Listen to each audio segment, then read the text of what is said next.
Okay, hi, it's Amanda from LHL Organizing. I have been away for a little while and I'm sorry about that, but today I want to cover the top reason clutter becomes overwhelming and a couple of ideas of what you can do about it.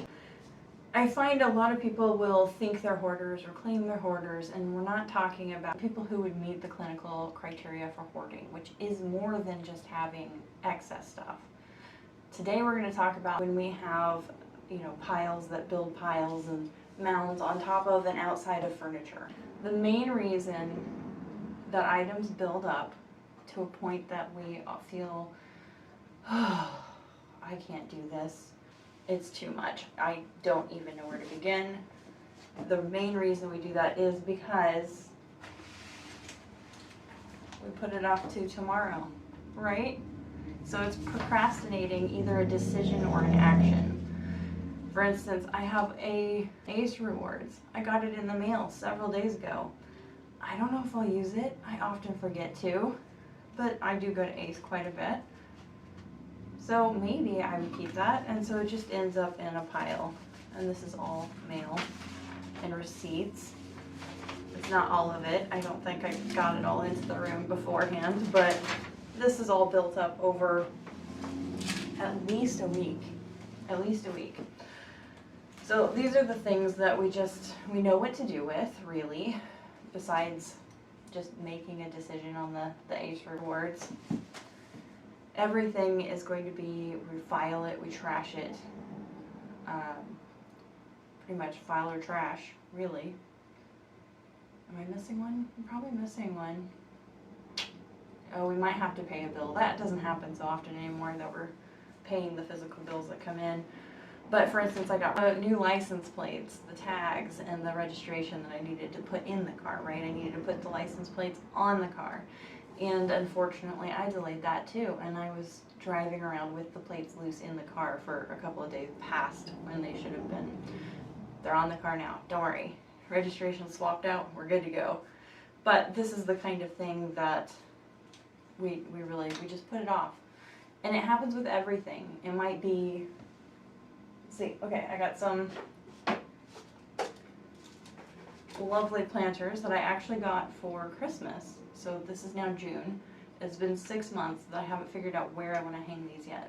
They're going to go in this room, but I had a lot of steps that I wanted to do before I got to this, and so it's not done yet. One more thing. I haven't decided where it goes, delaying hanging them, making the decision and hanging them, right? That's two things. That we know what the steps are, and really, it's not like there's infinite possibilities for where it can be hung. I know which plants I intended to go in them. That might change. They're up here. You can't see them, but they're up there. And so we want to tackle these things more regularly. A couple of reasons why we might have trouble actually following through. One is time, obviously, but the other two is more along a lack of confidence in our own ability to handle the spaces and the decisions. Some people might experience more discomfort when they have to make a decision, or because of a lack of confidence in their ability to make the right decision, they experience more discomfort to start with. And so really, the more you make yourself do it, the better you're going to trust yourself in making the decisions. And yeah, will mistakes happen? Possibly, sure, it could happen. Most of them aren't going to be unsolvable problems though. We can get almost everything, right? So I think I've got some discounts here, right? If I don't do anything with them, no harm, no foul, right? I'm gonna pay the same price I've been paying for everything else. So these are quick decisions, really. We get through this pile very quickly, but by putting it off, that was probably all I had in one day, right? I wouldn't have got more mail than that. So it would be dealt with already in split seconds. So some of the things that we can do when we are already to the stage of having overwhelming clutter, so much that we're blinded, all you can see is the piles and you can't imagine any easy decisions are in there. The paper pile, it's not very big yet, but if you had a paper pile this big, that's very overwhelming. And yet, the decisions are still simple. It's just going to take us longer because there's more decisions in the pile. But some of the things that we can do, there's a 40 bags in 40 days game. I don't know if I want to call it a game. It started with Lent, right? 40 bags in 40 days, and then grew into its own thing that's done all the time. You can find a Facebook group that does that, and you can try to fill 40 bags in 40 days, right? So you go around with stuff, you're looking for things to either donate or trash to fill these bags up. Another game that's very popular is a minimalist game.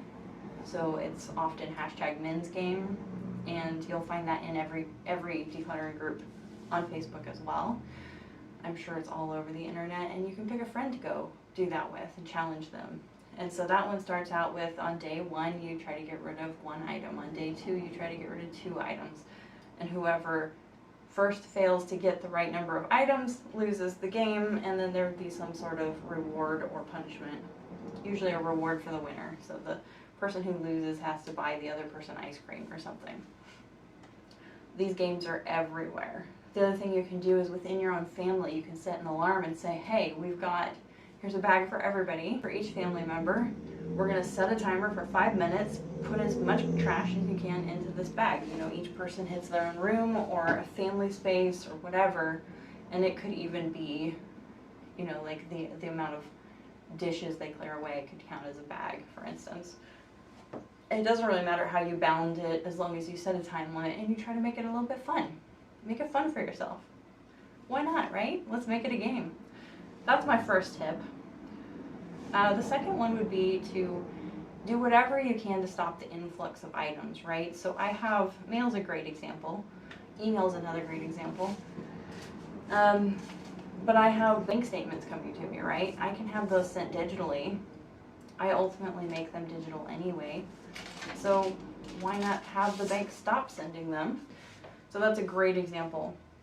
Other ones are anything that you come home right away, if you can't stop it from receiving it in the first place, like you go to a career fair. Career fairs are great examples.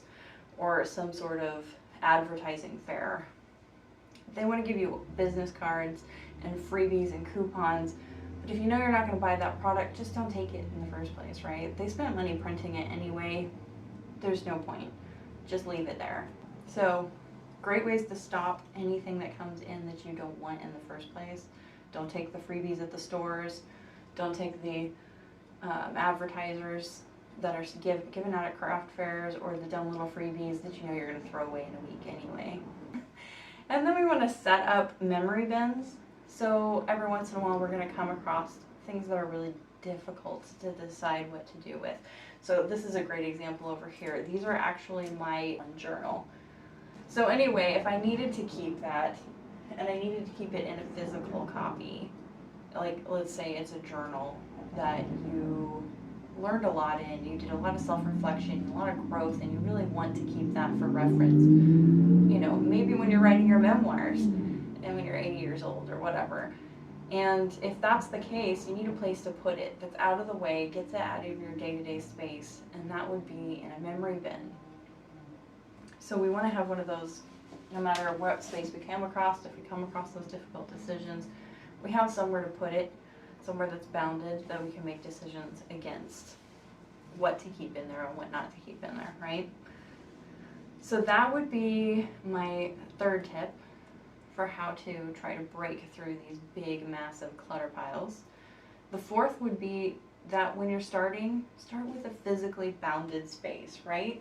Let's take this drawer, right? I'm only gonna do this drawer when I start. I don't want to be looking at the whole room going, oh my gosh, where do I start? Where do I start? It doesn't matter where you start, as long as you start in a small, physically bounded space. You'll be able to make progress in here and pull things out that you don't want. I've been through here multiple times, but just as an example, this is an empty box, right? It is for a CD drive that was for a temporary project. Not sure I'm done with it yet, but I don't need the box. There, already, I have one thing I can get rid of. Fantastic. I feel better. I don't know about you. Garbage. that's step number 4, is starting with a physically bounded space that's small to make progress in one sitting. No matter how much time you have, make sure it's a small bounded space. And if it's paper, my recommendation is never to sit down and do a ream of paper at once, right? So if you've ever printed out from a ream of paper, you know that it fluffs up quite a bit more, right? But a ream of paper would be this much condensed, and then once printed on, it's going to be more like this. So if you're doing a stack of mail, or you're doing a stack of bills or old records, just pull out a little bit at a time. Only look through a little bit at a time. One subfolder maybe, or a couple of subfolders. Here, I'll use my example. Real life example.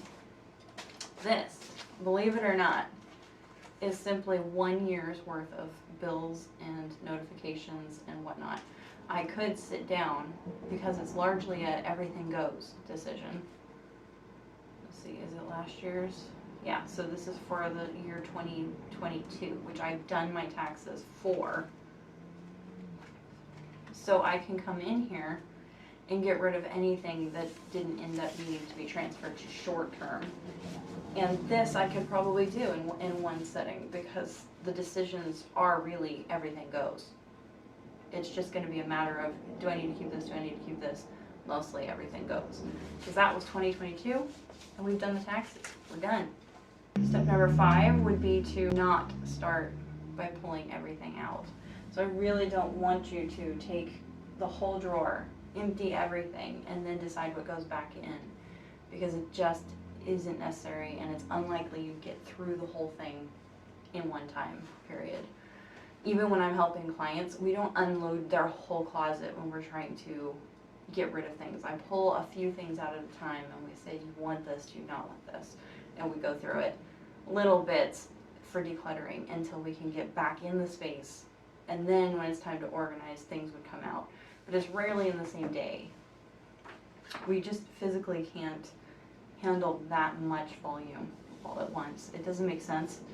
And especially when we're trying to just maintain or get ourselves back down to the level in which we can maintain our own spaces.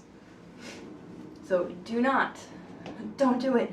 As tempting as it is, don't pull everything out. Declutter first. Declutter first where it is. Number 6 is the onion method. So you might hear this talked about a lot in different contexts too.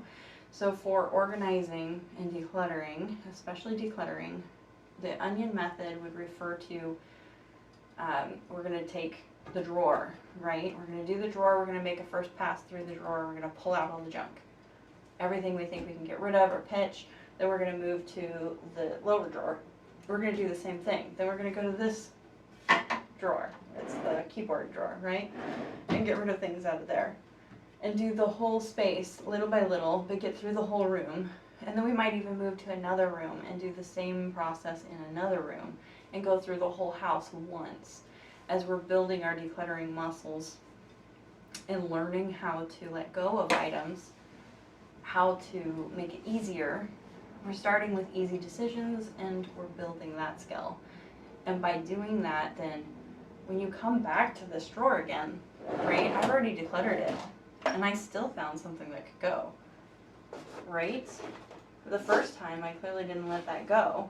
It was new then, so it kind of makes sense.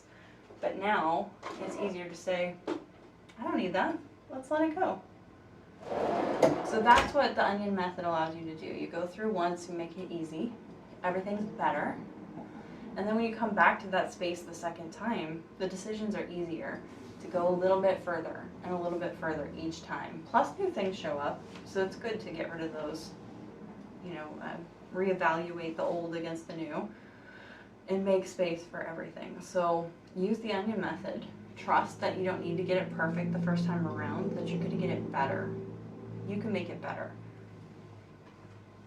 And the last step, after you've done this multiple times, go around the house a couple of times, then, maybe then, you're ready to organize.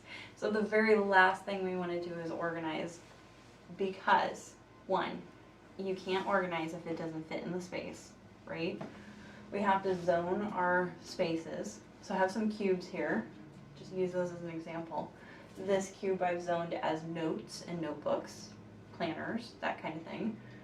But it's not like sketching notebooks, it's actual notes.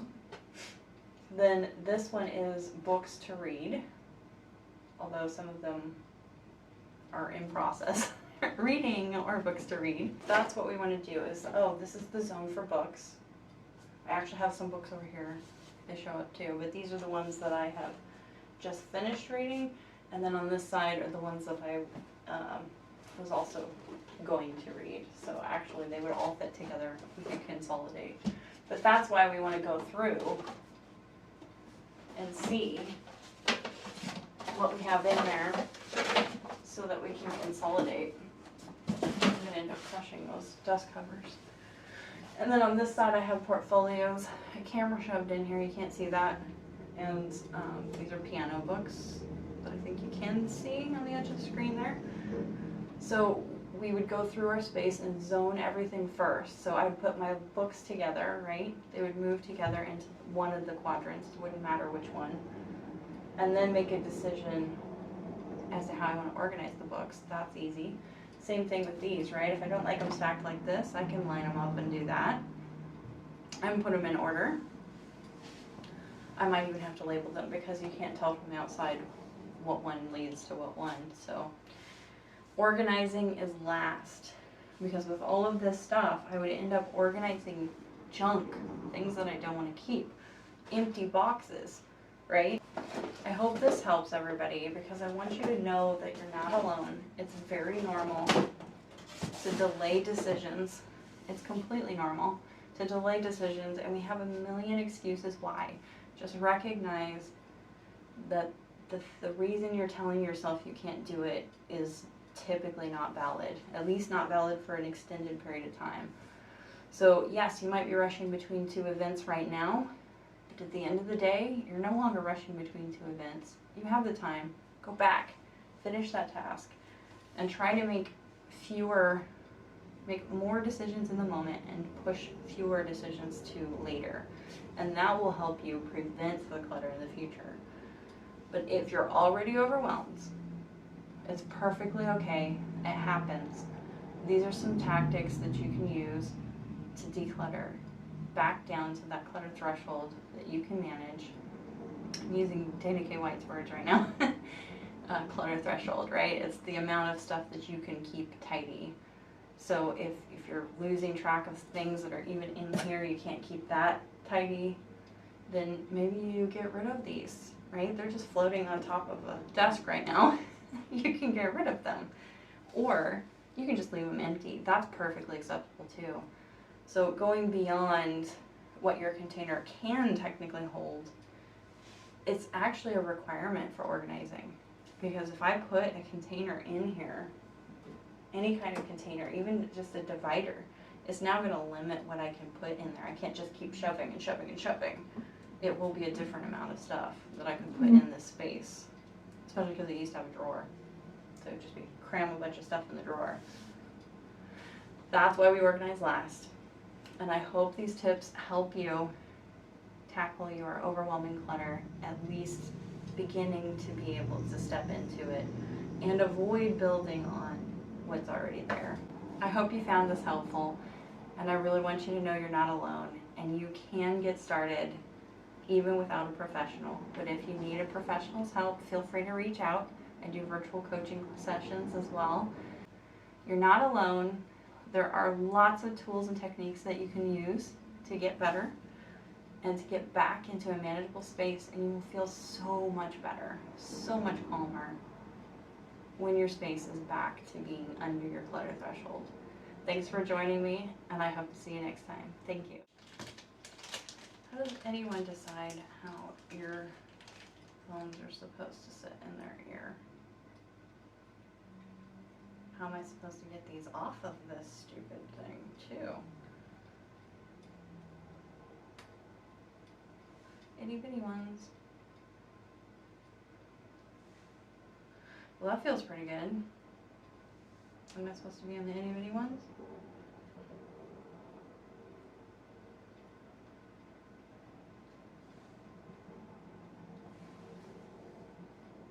don't know. They're clear and they're squishy.